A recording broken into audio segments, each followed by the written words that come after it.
please give a warm welcome to the hosts of Alternate Ending.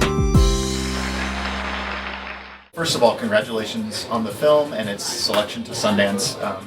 As a prolific Australian director and just a director in your own right, I know you've been very complimentary to the source material with Tim Winton, saying that one of Australia's most prolific writers. So the combination of the writing, the prolific Australian writing, directing, and then talent involved, it must feel really good to kind of have this unity amongst Australia, bringing this Australian film to life. How does that feel to kind of take the pieces from your home and bring them all together? No, I love it. It's one of the things that I love about my career is I can take films that I make to the world, and the audiences here at Sundance, in this incredible part of the world, to take them to the remote wilderness of our natural beaches in Western Australia is, and these marine reserves and sanctuary, incredible kind of opportunity for me. And then to talk to people about it. I love travelling with the film and showing people all over the world where I come from, where my stories come from, and then having conversations with people about it. Blueback is a beautiful story, coming-of-age story, focusing on a mom played by you, Radha. And I love a couple of actors along the way.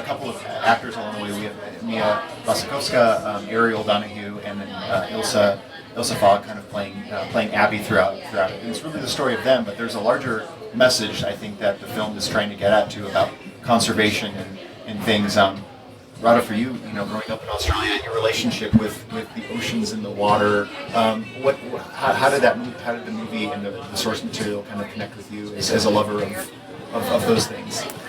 Well, I was just moved by the script as soon as I read it. I felt like this speaks to every part of me that wants to express some idea to participate in, protecting our environment, and to do that dramatically. It was a great opportunity, and to work with Rob. I'd always wanted to work with him. He is, as you said, a prolific Australian filmmaker, one of our best. And I'd always been a fan of Tim Winton's. I think of him as kind of like Australia's mystic poet, our Rumi in a way. So that I could immediately just see what the movie was speaking to. But specifically, I am not a very Australian in that sense, that I'm not a great swimmer, and was like a bit intimidated by the whole entry into the ocean. And I said to Rob, I love the script, but, I'm a bit afraid of the diving sequences. And he said, don't worry, it's all going to be in a swimming pool. And it wasn't. So we did all those dives, and that was real. And there was a moment where finally, we'd been sort of training while we were shooting, because it was basically just in cold water for most of the shoot, on a boat, in the water. So you had to be very committed to the idea of the story to want to go through the physical experience of that. But it was very invigorating. And finally, there was this dive I was supposed to do, and I did the whole thing on the bottom of the ocean. I was like, wow, I'm doing it. And then I looked up, and I was like, oh my God, how am I going to get up? Because you dive on one breath. And that's what we were learning how to do, was to free dive. And I made it. You did? And he said, great, but I didn't see your face. Let's do it again. No. Well, practically, it's a very challenging film because of the fact that there's water and but it's shot so beautifully. What were some of the challenges in the location that you ended up at, which is Bremley Bay? Is Bremer Bay? Yeah. I think for us Yanks, it's we think, oh, you're from Australia, you must know the whole country, but you're from Melbourne originally. Mm-hmm. Have you been to the western part of Australia? I had shot in Perth, a couple of projects, but I'd heard about places like Margaret River, and these are places that I always wanted to go. Everybody talks about them, and so we drove through those areas to get even further south where we shot the film. And it was a little bit of a secret that you don't really want to tell too many people about, exactly where this is, because it's turquoise waters. It's affordable real estate. And it's pristine. And I think that part of the world is pristine in a way that other parts of the world are not. It still is as was. So that was just... We shot it actually during COVID in this little bubble part of the planet where there wasn't any COVID. So there's this kind of amazing aspect to that. but just to be immersed in nature without any influence from society, without listening to all the stuff that everybody was going through at that time. It was kind of a mental reprieve.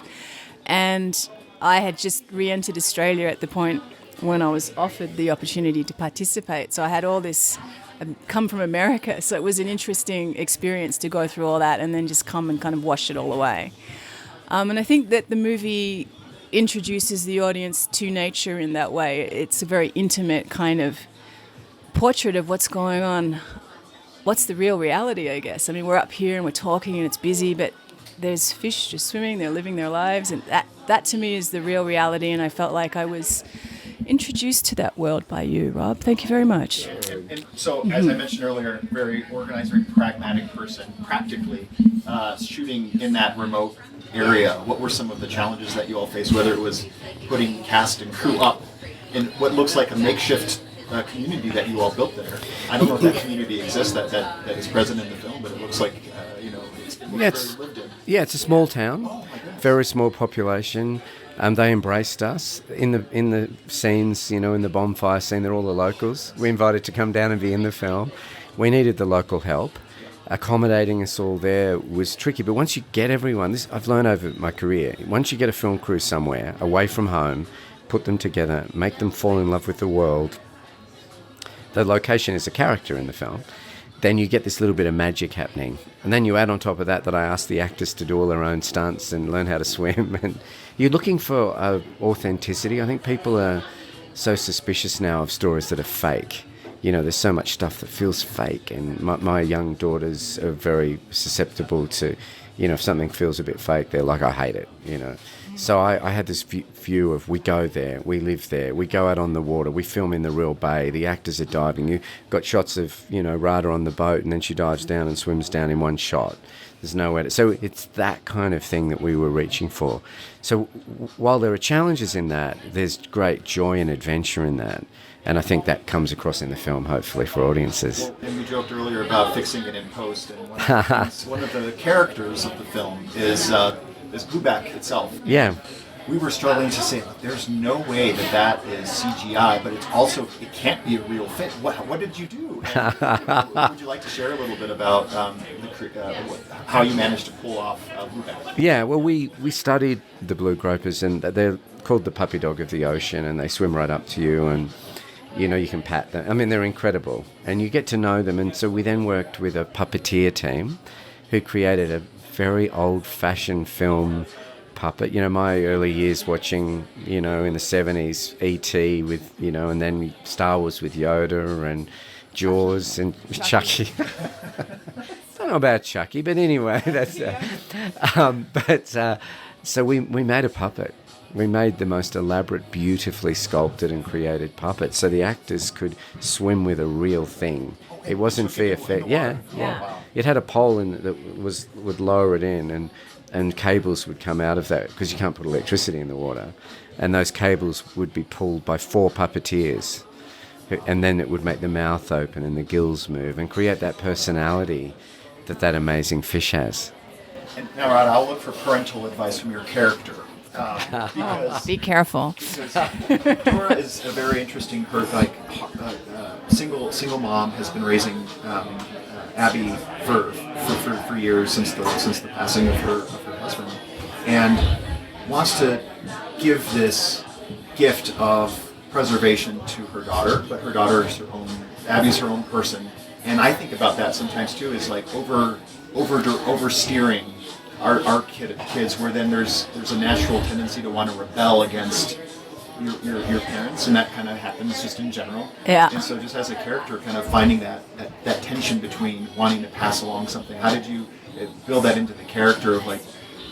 Well, I love that she was passionate and she lived with such intention and wasn't intellectual necessarily about it. She just felt strongly and loved her world, I guess, and wanted to protect it and save it.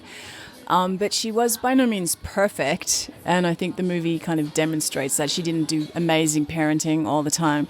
But I think what she was always trying to educate her daughter to was to be authentic to who she was and to what she believed. And I think there's a couple of moments where there's conflict between them. But ultimately, I think the values that she learns, she returns to, and she builds on. Her daughter takes it, I guess, to a different level. But the message of the movie, I think, is that we got to take care of our own garden, whatever that is. If that's a mental space or whatever that is for you, everything contributes to the world, and we're building it together. And I had the pleasure of being able to snorkel some beautiful reefs recently, just a year ago today, as a matter of fact. And what I haven't felt as moved by an experience since now watching this film has kind of created that same sense of empathy for a world, a whole universe that we don't see that is happening below us, that we're impacting.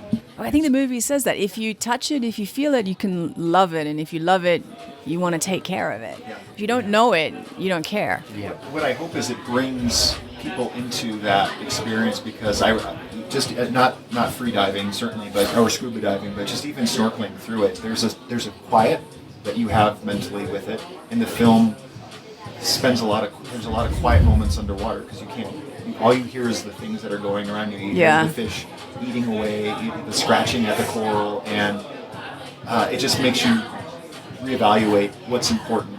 And I appreciate that about the film, and the score also does a tremendous job really kind of bringing us into the moment. Because we are in a very confused time, and a lot of it's just here, and the movie does just bring you here. Well, because I feel it is a bit of almost like a narrative documentary, if you will, kind of wrapped in there. The best documentaries also make you want to ask questions or potentially take action. If there's an action that you hope that people can take away to help preserve or conserve things in their own way to help protect the beauty of wherever we are, what would each of you think the message could be or what can we do as individuals to help contribute? Well, there's so many things you can do. I mean, firstly, you can educate yourself and then look to what's your own passion. Like, how can you participate? And, there's so many things. You can filter your water. You can get solar panels. You can ride your bike. You can, figure out how you're going to deal with your recycling of your rubbish. You can plant trees. You can get excited and join groups of people that are planting trees. Or you can be an artist and you can make movies about things that you're passionate about. You can write, whatever it is that your real passion is. Just be conscious about how you participate in the greater universe. Yeah, I think that's right. What Radha's saying. For me, and this is the easy bit.